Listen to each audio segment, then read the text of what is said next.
25 FPS, votre chronique cinéma qui existe depuis maintenant plus de 3 ans. Mais pour ceux qui m'ont suivi depuis le début de cette chaîne, vous savez très bien que cette chronique cinéma n'a jamais vraiment existé dans le format auquel elle aurait dû exister. En effet, depuis plus de 3 ans, c'est surtout des live Twitch dispersés à droite à gauche pour des sujets un peu hasardeux, se concentrant plus sur l'actualité cinéma finalement et des analyses de court-métrage que réellement sur de la vulgarisation de concepts ou d'outils liés au cinéma. Eh bien, réjouissez-vous, bonne gens, parce que ce jour est arrivé. Un format sur Twitch que je compte garder d'ailleurs, ne vous inquiétez pas, mais ça ne m'empêche pas aujourd'hui de vous accueillir dans ce nouveau format un peu plus écrit, un peu plus monté et un peu mieux mis en scène pour pouvoir effectivement vous vulgariser des outils et des concepts comme je vous l'avais annoncé depuis le début. Alors bonne gens, réjouissez-vous car aujourd'hui avec votre meilleur paquet de popcorn, bienvenue officiellement dans le 3e épisode de 25 FPS.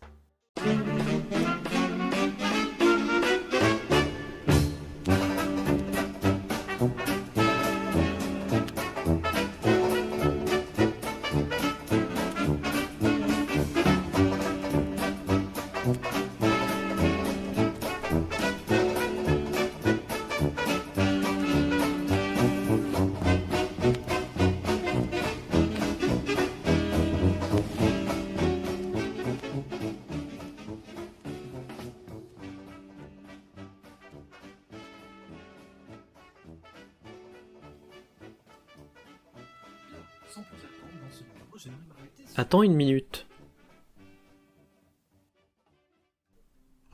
Pourquoi le 2e épisode du coup? Ok, film, pardon. Alors, 3e, parce que techniquement, les 2 premiers, je les ai fait en live sur Twitch, en désespoir de cause, et d'ailleurs, vous pouvez retrouver les VOD ici.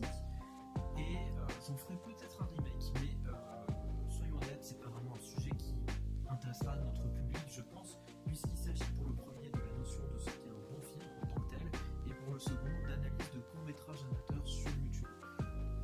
Voilà, vous en faites ce que vous voulez. Je vois, satisfait? Ouais. Bien, donc comme je le disais, aujourd'hui j'aimerais m'arrêter sur un objet de base, un outil vraiment tout bête, mais qui a marqué à jamais l'imaginaire collectif du cinéma et la légende qui l'entoure, le clip. Le clip. Oui, comme promis depuis des mois en live, on va enfin apprendre aujourd'hui à utiliser son clap et à faire ce que l'on appelle une annonce. Mais avant d'en arriver à l'annonce, c'est quoi un clap?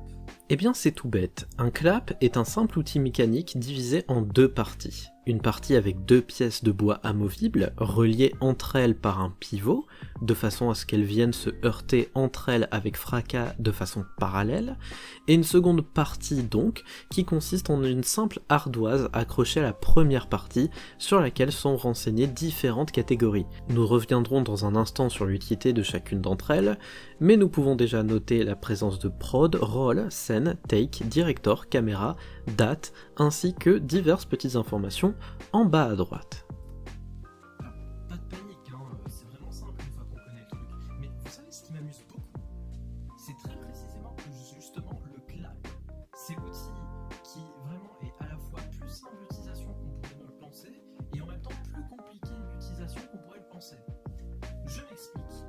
C'est vraiment le clap, une fois qu'on le voit de loin, on se dit trop facile de l'utiliser, forcément je sais utiliser, j'ai juste à prendre et à clapper. Et en même temps, une fois qu'on l'a entre les mains, on réalise qu'il y a plein d'informations dessus qu'on ne sait absolument pas utiliser, et là on commence à paniquer. Et en même temps, une fois qu'on a expliqué le truc et qu'on sait s'en servir, le clap est probablement l'outil en cinéma que j'ai vu le plus mal utilisé sur des plateaux de tournage. Enfin, moi je trouve ça super amusant, pas vous? Non? Bon, bref, le clap donc.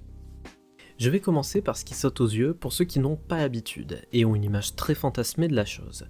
Oui, ce clap n'est pas noir et blanc. Il est tout plein de couleurs. C'est joli, hein? Oui, c'est pas décoratif.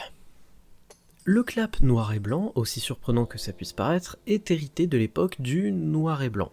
Noterez que ça ne veut pas dire qu'au passage à la couleur, on a instantanément utilisé les claps de couleur. Mais vous voyez ces bandes blanches et noires sur le dessus du clap? Elles sont pas inutiles. Eh bien, en fait, vous voyez, c'est très simple. Elles servent à tester à la caméra le contraste du noir et du blanc afin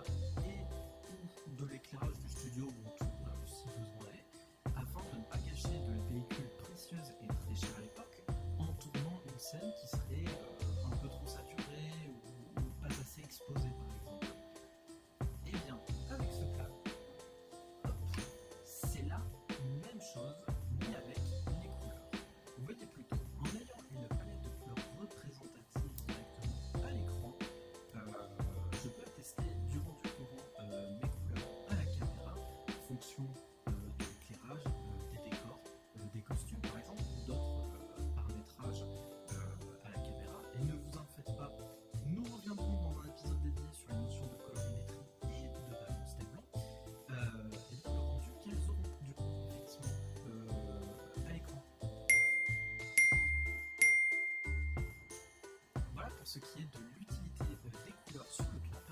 Et vous connaissez donc maintenant la première des trois fonctions principales selon moi du clap. Et bien que j'aimerais avec vous évacuer dès à présent sa fonction la plus évidente et celle que tout le monde connaît, hein, a priori, je préfère, afin de ne pas nous embêter le pinceau, aborder la seconde fonction dans l'ordre chronologique d'utilisation sur le plateau de tournage. Donc, seconde fonction de clap, l'annonce.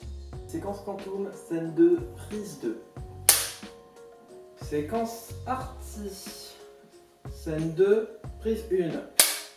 Séquence Airglass, 1 sur 1, prise 1, j'imagine.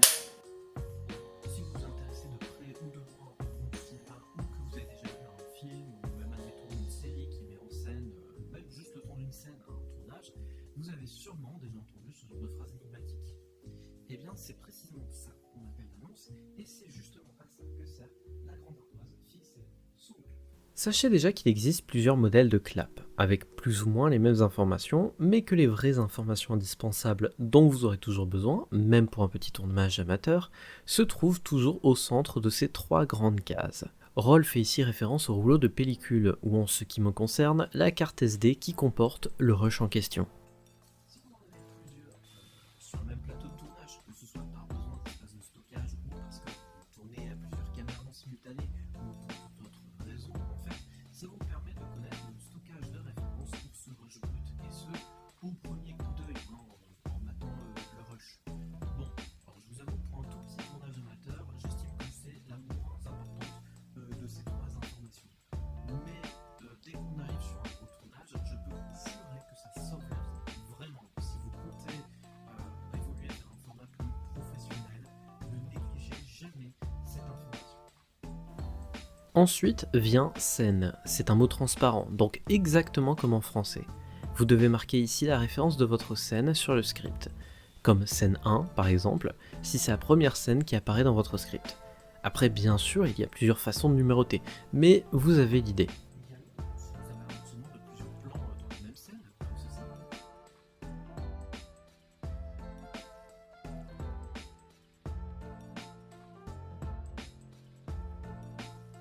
il faut y noter votre plan comme ça. Numéro de la scène sur numéro du plan. Et cette information est selon moi la plus importante à renseigner. Croyez-moi, même si vous êtes le scénariste, réalisateur et monteur de votre projet, vous allez vous mordir une fois arrivé à l'étape du montage si vous n'avez pas renseigné quelle scène vous êtes en train de mater.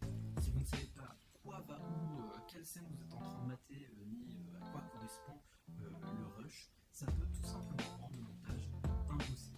Parce que croyez-moi, déjà que les étapes de montage impliquent de remater encore et encore du rush jusqu'à la nausée, quand bien même vous en êtes fier.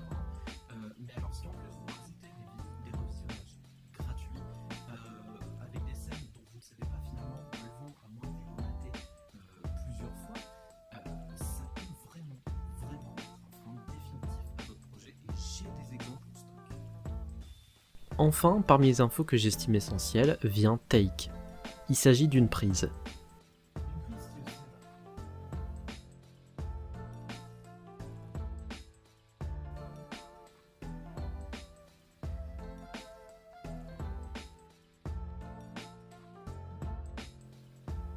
Une prise qui, au cinéma, peut se définir comme l'enregistrement d'un plan.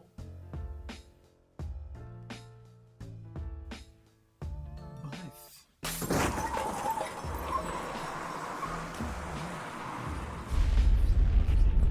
Plusieurs fois. Et même si c'est pas le cas, mieux vaut le retourner plusieurs fois pour être sûr, au moins par sécurité, au cas où il y aurait un défaillage que vous n'auriez pas vu lors du tournage. Par exemple, si ça fait 3 fois que je retourne ma première séquence, ce sera scène 1 sur 1, prise 3 du coup. Et là, vous commencez à saisir la base de l'annonce. Bien souvent, le truc que vous annoncez à l'oral, c'est ça. Quantum, scène 1, prise 2. Enfin, je vais vous passer en accéléré les dernières informations parce qu'elles vous seront très utiles sur un tournage professionnel, mais soyons honnêtes, beaucoup moins sur un tournage amateur. Et j'ose espérer que ceux d'entre vous qui sont professionnels ont une formation un tant soit plus sérieuse que mon émission. N'est-ce pas, Quantum?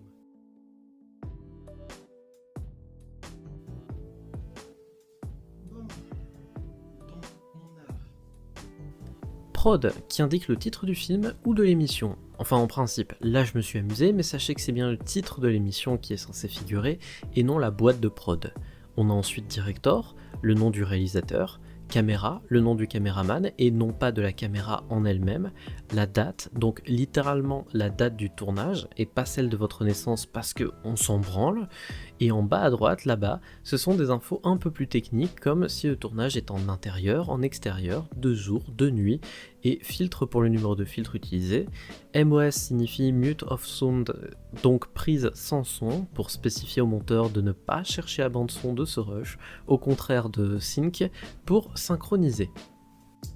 Enfin, pour revenir à l'annonce, comment on fait? Vous allez voir, c'est très simple. Ça tourne au son? Tourne au son. Parfait. Ça tourne à l'image?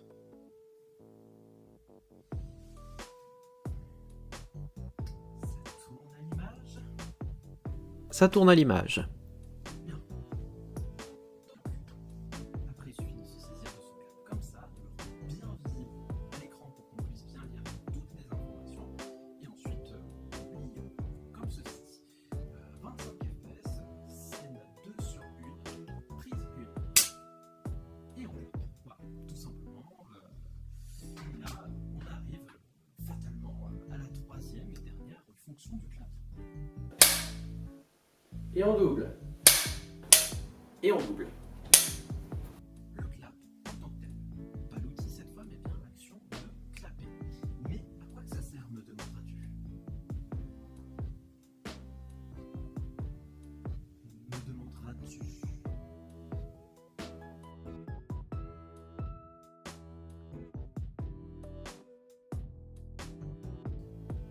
Ok, laisse tomber. Donc, clapper, ça sert à synchroniser le son et l'image. Mais par quelle magie, me demanderas-tu? Oui, dis-moi, par quelle magie? Eh bien, laisse-moi t'expliquer, début de fin de carrière. Important à savoir, pour quiconque veut se lancer dans l'audiovisuel, même si c'est du gaming sur YouTube, il vous est très conseillé d'enregistrer le son à part de votre image. Déjà parce que ça vous permettra de retravailler le son dans un logiciel dédié au son, quand bien même vous enregistreriez le son et l'image dans le même fichier MP4, il vous faudrait de toute façon la plupart du temps dissocier ce son et cette image afin de travailler le MP3, la piste, à part. Que ce soit pour quelque chose d'aussi basique que retirer le bruit de fond, que pour du mixage plus complet et complexe. De plus, sur un tournage plus ambitieux et professionnel, il est quand même largement préférable d'avoir non seulement des appareils dédiés à une meilleure captation audio que ce qui est intégré dans votre caméra, mais la possibilité de poser votre micro aussi sur une perche ou d'utiliser un micro-cravate permet d'aller capter des sons en s'affranchissant des contraintes de la caméra qui doit largement privilégier le cadre qu'elle filme au son qu'elle va bien pouvoir capter là où elle se trouve. Mais tout cela permet aussi sur le set de tournage d'avoir une équipe dédiée au son et une autre à l'image. Tout ceci expliquant entre autres pourquoi on préférera toujours enregistrer le son à part. Ceci dit, c'est bien d'avoir son audio et son image dissociés pour pouvoir les retravailler chacun de leur côté. Mais comment on synchronise tout ça? Eh bien, suivez-moi à la table de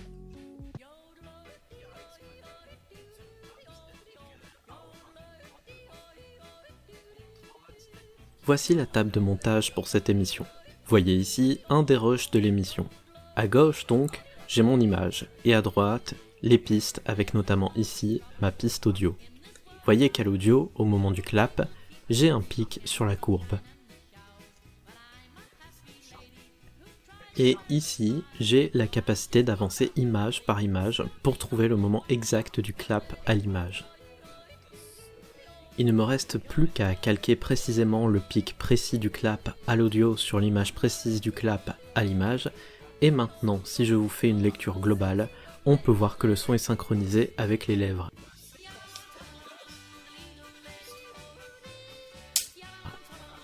Et voilà comment on utilise un clap dans les grandes lignes, mais avant de vous laisser, j'aimerais attirer votre attention sur une erreur d'utilisation que l'on voit très souvent sur des tournages amateurs et même parfois professionnels, en témoigne notamment ce making-of.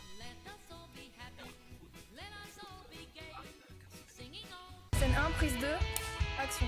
Scène 1, prise 3, action. Scène 1, prise 6, action. Scène 1.1, prise 1, action. Qu'on s'entende, après l'annonce, il y avait un moment où le réal doit dire action. Ça, c'est pas qu'un cliché. Mais action, c'est le signal pour tes comédiens pour commencer à jouer. C'est le signal pour ta caméra à commencer à bouger si elle doit bouger dans le plan. C'est le signal à tes figurants pour commencer, admettons, à circuler. Bref, on ne dit action que quand il n'y a plus aucun technicien de visible dans le champ de la caméra. Parce que là, Scène 1, prise 2, action. là, soit ton technicien cache la scène parce que t'as gueulé ton action beaucoup trop tôt, soit tes comédiens n'ont aucun signal clair de quand commencer à jouer. Et c'est pas terrible. En tout cas, j'espère avoir pu vous éclairer sur les fonctions du clap et la manière de s'en servir, presque comme un vrai professionnel du métier. Si